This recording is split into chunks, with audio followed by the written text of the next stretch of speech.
Assalamu alaikum wa rahmatullahi wa barakatuh. Il y a des moments dans la vie où une personne entre dans ton monde, sans prévenir, sans explication, mais avec un impact que tu ne peux pas ignorer. Comme si cette rencontre n'était pas un hasard, mais quelque chose de déjà écrit, déjà voulu, déjà destiné. Et au fond de toi, une question naît. Pourquoi cette personne et pourquoi maintenant ? Dans cette vidéo, tu vas découvrir une vérité que peu de gens prennent le temps de comprendre. Toutes les personnes qu'Allah met sur ton chemin ont un sens. Mais seuls ceux qui observent vraiment peuvent le voir. Prends un instant, ouvre ton cœur et écoute attentivement. Parce que ce que tu vas entendre pourrait changer la manière dont tu regardes tes rencontres. Pour toujours. Parfois, sans prévenir, une personne entre dans ta vie. Pas après une longue attente, pas au moment où tu pensais être prêt, pas dans un contexte parfait, non. Elle arrive au milieu de ton désordre, dans une saison où tu es encore en train de te reconstruire, ou peut-être même en train de te perdre. Et pourtant, dès les premiers instants, quelque chose est différent. Ce n'est pas forcément ce que tu vois. Ce n'est pas seulement ce que tu entends. C'est plus profond. Comme un silence qui parle. Comme une paix qui ne s'explique pas. Comme si ton cœur reconnaissait quelque chose que ton esprit ne comprend pas encore. Et c'est là que tout commence. Pas dans la certitude, mais dans la sensation. Alors tu t'arrêtes et tu te poses cette question presque instinctive. Pourquoi maintenant ? Pourquoi cette personne est-elle apparue dans ma vie juste après cette épreuve, juste après cette prière silencieuse, juste après ce moment où j'ai failli abandonner ? Mais peut-être que la vraie question n'est pas pourquoi maintenant. Peut-être que la vraie question est pourquoi est-ce que je n'observais pas avant ? Parce que la vérité, c'est que rien n'arrive au hasard. Allah dit, et nous avons créé toute chose avec mesure. 54. 49.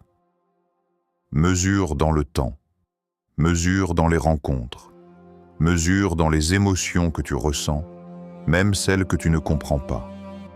Ce que tu appelles coïncidence est parfois une précision divine que tu n'as pas encore appris à reconnaître. Réfléchis un instant. Combien de personnes as-tu croisées sans jamais ressentir cela ? Combien de conversations ont été vides, sans aucun impact sur ton cœur ? Et pourquoi celle-ci te laisse une trace différente ? Ce n'est pas juste une question de compatibilité. Ce n'est pas juste une question de timing humain. C'est peut-être une question de décret. Parce que certaines personnes n'entrent pas dans ta vie pour remplir un vide, mais pour révéler quelque chose en toi. Quelque chose que tu avais enfoui. Quelque chose que tu avais oublié, ou quelque chose que tu n'avais jamais encore ressenti. Parfois, cette personne te calme sans parler. Parfois, elle te perturbe sans raison apparente. Parfois, elle te pousse à te remettre en question. Et c'est là que tu dois faire attention. Parce que toutes les connexions fortes ne sont pas forcément faciles à comprendre. Certaines arrivent comme une douceur, d'autres comme un miroir. Un miroir qui te montre tes blessures, tes attachements, tes manques. Alors laisse-moi te poser une question honnête. Et si cette personne n'était pas seulement là pour te donner quelque chose, mais pour te montrer ce que tu dois guérir ? Ou encore, et si elle était liée à une invocation que tu as faite un jour, sans même te souvenir que tu l'as faite. Ces nuits où tu as parlé à Allah en silence. Ces moments où ton cœur était sincère. Ces demandes que personne n'a entendues, tu penses qu'elles ont disparu ? Non. Allah dit, et votre Seigneur dit, « Appelez-moi, je vous répondrai. » 40-60. Mais la réponse ne vient pas toujours sous la forme que tu attends. Parfois, elle prend la forme d'une personne qui entre dans ta vie et qui, sans le savoir, commence à changer ton monde intérieur. Pas forcément en restant pour toujours, mais en déclenchant quelque chose. Alors au lieu de te précipiter à comprendre, au lieu de vouloir donner un nom immédiat à cette relation, observe, ressens, écoute ce qui se passe en toi, sans te mentir. Parce que ce moment, cette rencontre, cette sensation, ce n'est peut-être pas un hasard. C'est peut-être le début d'un message que ton cœur doit apprendre à lire. Ceux qui observent voient ce que les autres ignorent. Tout le monde rencontre des gens. Tout le monde échange des mots, partage des moments, ressent parfois une connexion, mais très peu de personnes prennent le temps de comprendre ce qui se passe réellement. Parce que voir est facile, mais observer demande de la présence. Observer, ce n'est pas seulement analyser un comportement. Ce n'est pas juger une apparence ou interpréter des paroles. Observer, c'est être honnête avec ce que ton cœur ressent après la rencontre. Quand la conversation se termine, quand tu te retrouves seul. Quand le silence revient, qu'est-ce qui reste en toi? Est-ce une paix subtile, difficile à expliquer, ou une agitation que tu essaies d'ignorer, parce que certaines personnes parlent sans bien, mais laissent ton cœur confus, d'autres parlent peu, mais laissent ton âme apaisée. Et ça, tout le monde ne le remarque pas. Est-ce que cette personne t'élève ou te distrait de ce que tu es vraiment? Est-ce que tu te sens aligné avec tes valeurs ou légèrement décalé après chaque échange? Est-ce que ta relation avec Allah devient plus vivante ou plus lointaine? Ces questions sont simples, mais leurs réponses demandent du courage. Parce qu'observer vraiment, c'est accepter de voir des vérités qu'on préfère parfois éviter. Il y a une histoire que peu de gens prennent le temps de méditer profondément. Un homme, sincère dans sa foi, faisait une invocation chaque nuit. Pas une invocation compliquée, juste une demande claire, répétée avec un cœur présent. « Ya Allah, envoie-moi quelqu'un qui me rapproche de toi. » Les jours passaient, rien ne semblait changer, jusqu'au moment où une personne entre dans sa vie. Rien d'extraordinaire en apparence, pas parfaite, pas idéale selon les critères du monde, mais quelque chose était différent. À chaque discussion, il se souvenait d'Allah sans effort, pas parce qu'on le lui imposait, mais parce que la présence de cette personne éveillait quelque chose en lui. Quand il traversait un moment difficile, elle ne lui donnait pas seulement des solutions, elle lui rappelait la patience. Quand il doutait, elle lui rappelait la confiance. Et lentement, sans qu'il ne le réalise immédiatement, ses habitudes ont changé. Il priait avec plus de concentration. Il faisait plus attention à ses intentions. Il devenait plus doux dans ses paroles, plus sincère dans ses actions. Ce n'était pas une transformation brusque, c'était subtil, presque invisible pour ceux qui regardaient de l'extérieur, mais profond pour celui qui observait de l'intérieur. Et c'est là que beaucoup passent à côté, parce qu'ils cherchent des signes spectaculaires, alors qu'Allah envoie souvent des transformations silencieuses. Allah dit « Peut-être détestez-vous une chose alors qu'elle est un bien pour vous. » 2.216. Parfois, le bien ne ressemble pas à ce que tu attendais. Parfois, il ne correspond pas à tes préférences immédiates, mais il agit sur toi, d'une manière que tu ne peux pas nier. Alors pose-toi une question sincère. Qui es-tu en train de devenir depuis que cette personne est entrée dans ta vie? Pas ce que tu ressens sur le moment, mais ce que tu deviens en profondeur. Parce que ceux qui observent vraiment ne se fient pas uniquement aux émotions passagères. Ils regardent l'impact, ils regardent la direction, ils regardent ce que leur cœur devient, lorsque personne ne regarde. Et c'est là que le cœur commence à voir, ce que les yeux n'ont jamais appris à remarquer. Une rencontre peut être une réponse ou une épreuve. Il y a une réalité que peu de gens acceptent facilement. Toutes les rencontres ne sont pas faites pour durer. Et toutes les connexions profondes ne sont pas des destinations. Certaines sont des passages. Des moments écrits avec précision, non pas pour construire quelque chose de permanent, mais pour provoquer un changement intérieur. Parce que dans le plan d'Allah, il y a des personnes qui entrent dans ta vie comme une lumière, et d'autres comme un révélateur. Elles ne viennent pas forcément pour rester, elles viennent pour montrer. Montrer ce que tu portes en toi, montrer que tu dois corriger, montrer ce que tu ne voyais pas ou ce que tu refusais de voir. Mais le cœur humain s'attache vite, surtout quand l'émotion est forte, quand les moments sont intenses, quand la connexion semble rare. Et c'est là que la confusion commence. Parce que l'intensité peut ressembler à de la profondeur. Et la profondeur peut être confondue avec la destinée. Mais les deux ne sont pas toujours liés. Il existe des relations qui te font ressentir, énormément, mais qui ne sont pas écrites pour t'apporter la paix. Elles te secouent, elles te bouleversent, elles t'absorbent. Et tu crois que c'est ça, aimer. Alors qu'en réalité, tu es peut-être en train de t'accrocher à quelque chose qui te vide. Pense à cette histoire. Une femme rencontre quelqu'un. Dès le début, tout est intense.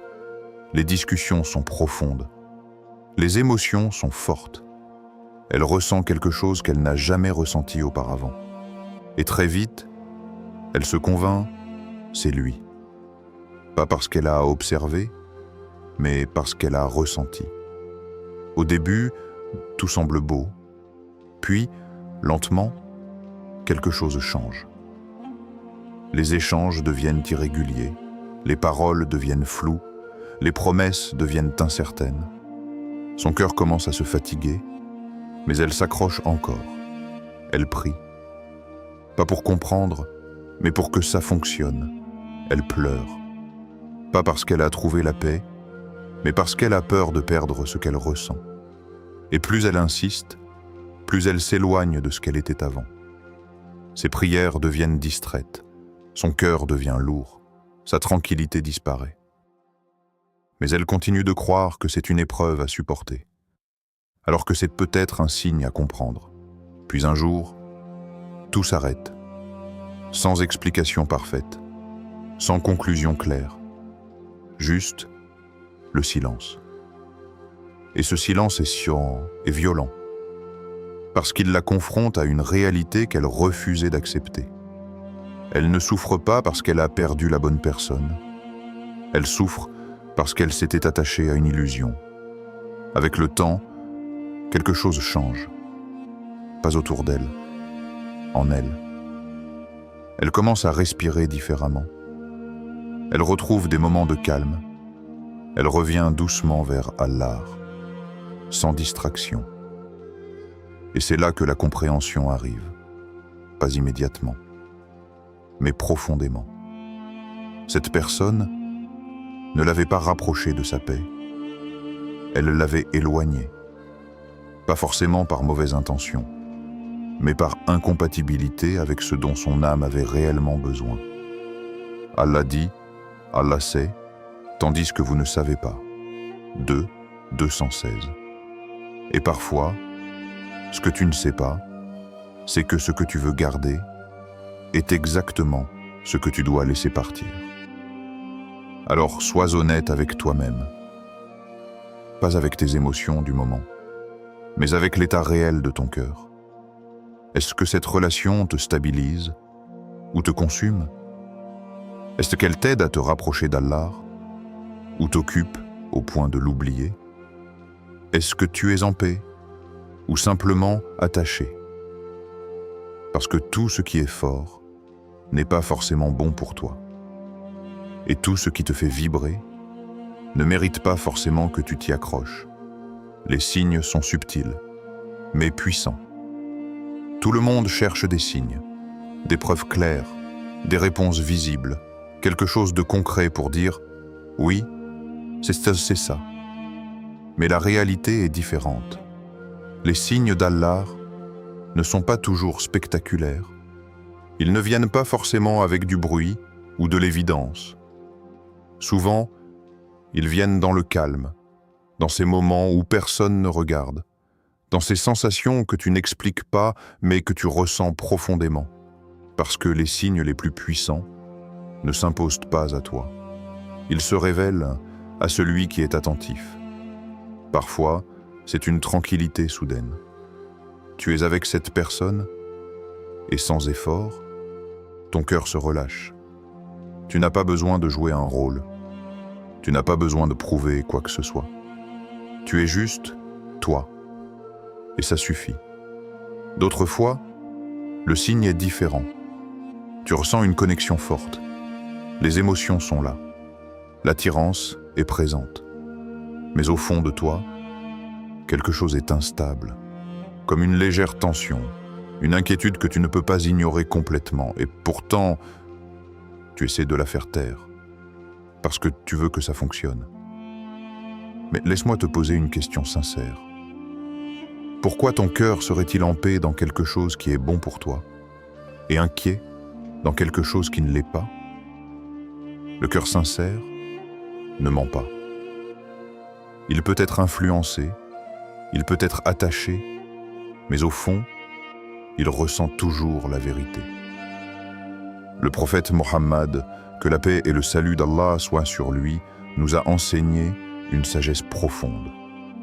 Le bien est ce qui apaise ton cœur, et le mal est ce qui le trouble, même si les gens te donnent des justifications. Et Allah dit: n'est-ce que point par l'évocation d'Allah que se tranquillisent les cœurs? 13-28. Alors observe bien, une relation qui t'éloigne de ce rappel, une relation qui te plonge dans la confusion, une relation qui te fait douter constamment. Peut-elle vraiment être une source de paix? Ou est-ce simplement une émotion forte que tu confonds avec quelque chose de vrai? Il y a une différence entre intensité et sérénité. L'intensité te fait courir. Elle te fait réfléchir sans cesse. Elle te fait analyser chaque détail, chaque message, chaque silence. La sérénité, elle, est simple. Elle ne te pousse pas à trop penser. Elle ne te fait pas perdre ton centre. Elle te stabilise. Elle te ramène vers toi-même. Et surtout, elle te rapproche d'Allah. Pense à ces moments où tu es seul. Après avoir parlé à cette personne, est-ce que ton cœur est léger ou chargé? Est-ce que tu ressens du calme ou un besoin constant de comprendre, de contrôler? Est-ce que tu te sens aligné ou dispersé? Parce que les signes ne sont pas toujours dans ce que la personne fait. Ils sont dans ce que toi tu deviens en sa présence et en son absence. Parfois, le signe n'est pas dans une connexion qui commence, mais dans une distance qui s'installe, une facilité qui disparaît, une paix qui s'efface. Et tu essaies de forcer. Tu insistes. Tu t'accroches, alors que peut-être, ce retrait est une miséricorde, une protection que tu ne comprends pas encore. Parce que la vraie connexion ne te pousse pas à te perdre pour la maintenir. Elle ne te fait pas sacrifier ta paix intérieure, ni ta relation avec Allah. Elle ne te remplit pas seulement d'émotions, elle t'élève, elle te clarifie, elle te rend meilleur sans te briser. Et parfois, le signe le plus fort, ce n'est pas ce qui commence avec intensité, c'est ce qui reste avec paix, même dans le silence. Et si cette personne était une réponse à ta prière oubliée, repense à ces moments, ces nuits où tu as parlé à Allah en silence, ces demandes que personne n'a entendues. Ya Allah, donne-moi quelqu'un de sincère. Ya Allah, protège mon cœur. Ya Allah, guide-moi vers ce qui est bon pour moi. Et maintenant, quelqu'un est là. Mais tu hésites, tu doutes, tu analyses trop. Et si C'était justement la réponse. Mais attention, une réponse d'Allah ne se reconnaît pas seulement par l'émotion. Elle se reconnaît par ses effets sur ton cœur et ta foi. Allah dit, et ton Seigneur crée ce qu'il veut et choisit. Sourate Al-Qasas, 28-68. Alors demande-toi, cette personne me rapproche-t-elle d'Allah ou de mes illusions?